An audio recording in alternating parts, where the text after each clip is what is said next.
Today I'm going to start on a new video series on a new opening. Don't really have a good name for this opening. It's a very common opening, commonly referred to as 4-3-6-6. This is actually a pretty good anti-move, this 6. It's a good anti-move to the 4-3 opening, which is very common. 4-3-6 is one of the most commonly played opening moves in the game. And there are a lot of possible variations that can arise from this opening, some which are quite difficult, some which aren't as difficult. A good player will know that, before I go any further, that the correct answer here, the only correct answer, is to play 7 to make the first row threat. And the reason why this is good, you'll see more later, is because it helps white in getting the diagonal. This diagonal, white later takes e2 after red blocks in many of the variations.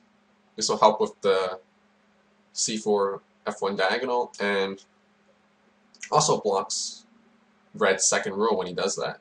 But before we go too much into the main variation, I want to talk about some of the other possible moves that weak players might take instead of the winning move. The second best move, which is actually a very good move as well, is 3. And the reason 3 is a good move, although it leads to a draw, is that it actually gives red a very difficult time in winning. Red can continue here by playing 7, which white, should have originally played in the first place. And now white has many possible ways to continue with his draw. This variation is commonly known among strong players as an anti-break. An anti-break is basically an opening where white intentionally makes a mistake so as to change the result from a white win into either a draw or a loss. And the reason white does this is because when strong players are just about able to play perfect when they go first, they try to find more tricky variations than just the normal variations to play. So in this case, what they do is they play a move like 3, which is an anti-break. And the reason it's called an anti-break is that white is trying to bring the result from a draw or loss back to a win in his favor.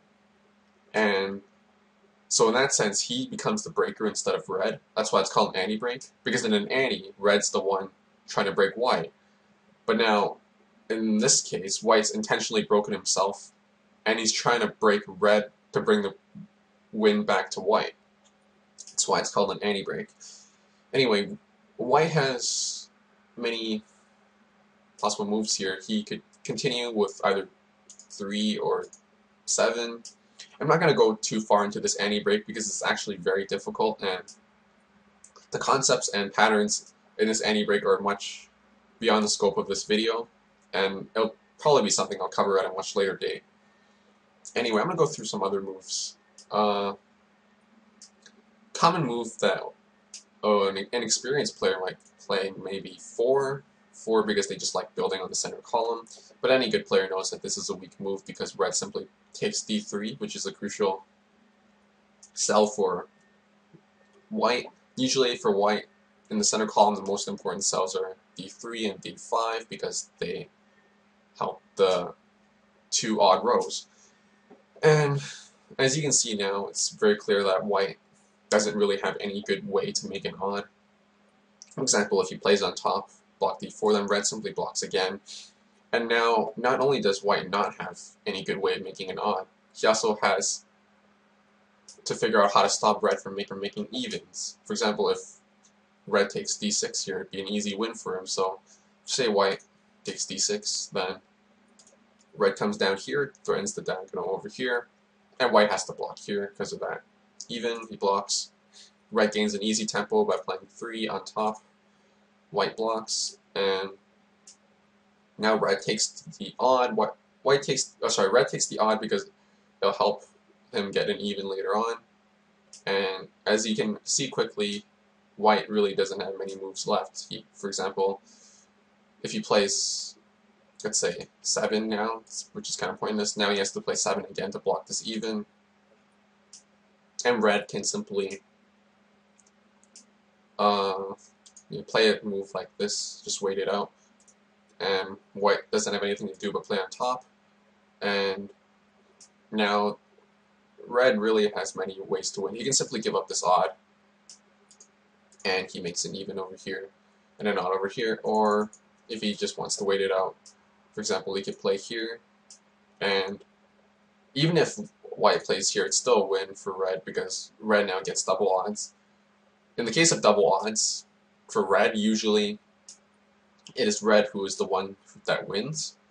We'll maybe see more games where red gets double odds here and the patterns that arises from those variations, but just know that when red has double odd like this, it's generally a win in his favor, with some exceptions. Anyway, so yeah, that doesn't work, and really white doesn't add many moves here. He plays this, then he just loses. Same with this, and if he plays this, double odd again, so pretty easy win for red. Another move that common players will take, maybe they play on 6 because they want to take the third row, and now red is a really easy win. He can take on 4 to secure the second row, although white can play down here to undercut this threat, but now red will have too much on the left side. He takes on d4, which covers the center, so you can see that white doesn't really have any good way to make an odd on the right side, whereas red has many possibilities on the left side, and white can't really do anything to stop him. For example, if white takes on top, red gains an easy tempo, building this even. White blocks. Now red plays down again. He has so many threats here. Say white tries to stall, he plays on 6, tries to make an even, tries to make an odd with either d5 or d6, which would be his best chance. But as I said, red has just too many threats on the left side. For example, to just simply win like this, and white has no chance of winning. So yeah, that doesn't really work. And say white just tries to block the even here. Red then plays on either 4 or 7. Let's assume he just plays on 4 because he wants to take the strong d3 square. White blocks on top because it doesn't have much better to do. And red again has many possible moves. He can play on top here, in which case white probably has to play on top. And then red can make an odd here, help him with the even later. White could try and block here. This doesn't have much better. If he blocks here, then red can simply play here, and eventually he's going to be able to force an even here because white can't build on top. So either way, red's going to make an even here and it's game over. Or if he plays like this to block it, then red has this minor even up here, which will be enough. For example, white can't really block it if he does something like, I don't know, like this. Well, red can just, make an even up here, and there's not much that white can do. If he plays up here, no, it doesn't really matter. It's still going to be a win in the end. So, one other move. White could go for a move like 4, since I said the d3 square wins. And now red, once again, is a very easy win, although this move may not be easy to see at first glance. Red simply plays on 7, which is actually a move that some people may not consider. Reason 7 is a good move is because it threatens diagonals. It threatens this, and at the same time threatens this. See, now red has 2 possible ways to make an even here. For example, if red takes this square, let's say he takes c3, then not only would he have an even over here, but he would also definitely win on the left side, because anytime white tries to build this up, red will take an even square on either here or here, and he'll secure both sides. So if, say, white wants to block here, and that's simple, red simply takes the even over here. And not only does he have an even over here, he also has a possibility to make a very quick win with either d4 or f4, and there's no possible way for white to block both of them. For example, white plays d4, red takes f4, and now he already has a double threat. Yeah, white can't really do anything. Very quick win for red. Or if he tries to just block the odd right away, then red takes here, or sorry, red can take here quicker. White blocks this or this, doesn't matter. Red takes here, he has double threat win once again. So that's not going to work. So that's just about all the moves that most people will play. This, or this. But the correct move is 7. And obviously red has to block here. And now white has 2 possible ways to win. He either plays on 3, which is a less common variation, or he plays on 5, which this is a very common variation that I'll be going over in much detail next video. For now, I want to talk about some possible anti-moves, some of the weaker anti-moves that red can play in this spot. Well, there's really only a few. Most commonly, red plays either here or here, and maybe even here, which are probably okay moves. Some of the weaker moves that he might play 3. This would be a very easy way for white to win, because white simply plays on 3 on top, and red has to block because of the odd, and white takes another of the center, red has to block an odd once again. And now white already has 2 quick cells on the 3rd row. White, for example, maybe he can play on here and then here. And now white's also threatening an odd on here. Maybe some people didn't see. There's not much red can do. Red can't play here because white takes this. If he plays this, or like say this, doesn't really matter what he plays. White takes this down, makes the odd over there.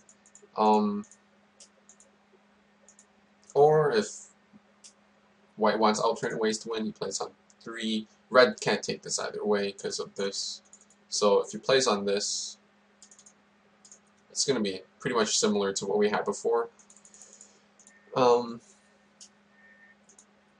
yeah, this variation would lead to a very easy win for white.